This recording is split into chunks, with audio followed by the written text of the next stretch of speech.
पश्चिम बंगाल में विधानसभा चुनाव के दूसरे चरण की वोटिंग से पहले सियासी माहौल गर्मा गया है। इसी बीच लोकसभा में नेता प्रतिपक्ष और कांग्रेस सांसद राहुल गांधी ने कोलकाता में रैली करते हुए बड़ा बयान दिया, जिसमें उन्होंने टीएमसी और बीजेपी पर मिली भगत का आरोप लगाया है। राहुल गांधी ने टीएमसी पर बीजेपी के लिए रास्ता खोलने का भी आरोप लगाया। साथ ही उन्होंने कहा, मोदी सरकार ने उनके खिलाफ 36 केस दर्ज किए हैं। ईडी ने लगातार 5 दिनों तक 55 घंटे मुझसे पूछताछ की। मेरा घर छीना गया, लोकसभा की सदस्यता छीनी गई। मैं अभी जमानत पर बाहर हूं और हर 10 से 15 दिन में झारखंड, महाराष्ट्र, उत्तर प्रदेश, गुजरात, बिहार जैसे राज्यों में केसों के लिए जाना पड़ता है।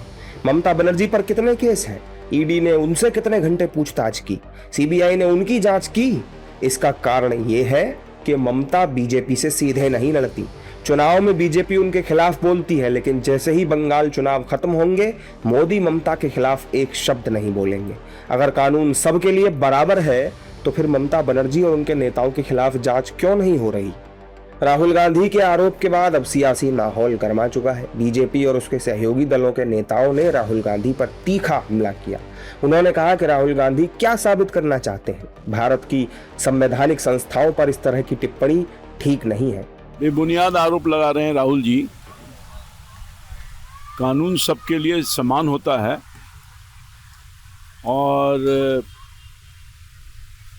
कानून किसी के पक्ष और विपक्ष सरकार के माध्यम से नहीं करती।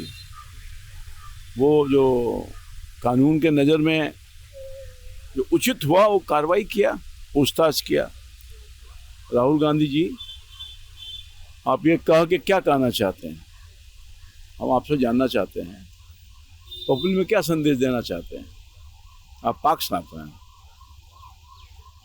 मैं समझता हूँ कि ये सब लोग गड़बड़ करने वाले लोग अब बचेंगे नहीं। राहुल गांधी जी ने जितना कुकर्म पूरे परिवार ने जो कुकर्म किया है, इतने सारे मामले इन लोगों पर है, वे संपत्तियां बनाई, तो वो सारा डिटेल है।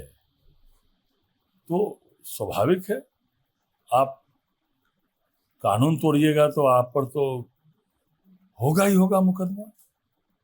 और सब तो बेल पर ही है। सब लोग जो है, जितना इन लोगों ने देश को लूटा, जब इनकी सरकार थी केंद्र में, आसमान से लेकर पाताल तक इन लोगों ने नहीं छोड़ा था। चुनावी रैली को संबोधित करते हुए राहुल गांधी ने ममता सरकार पर गुंडा टैक्स वसूलने का भी आरोप लगाया। बंगाल में दूसरे चरण के लिए 29 अप्रैल को वोटिंग होनी है। दूसरे चरण के मतदान से पहले सत्ता पक्ष और विपक्षी दलों के बीच आरोप प्रत्यारोप शुरू हो गया है। हालांकि बंगाल चुनाव में बीजेपी और टीएमसी के बीच कड़ी टक्कर है।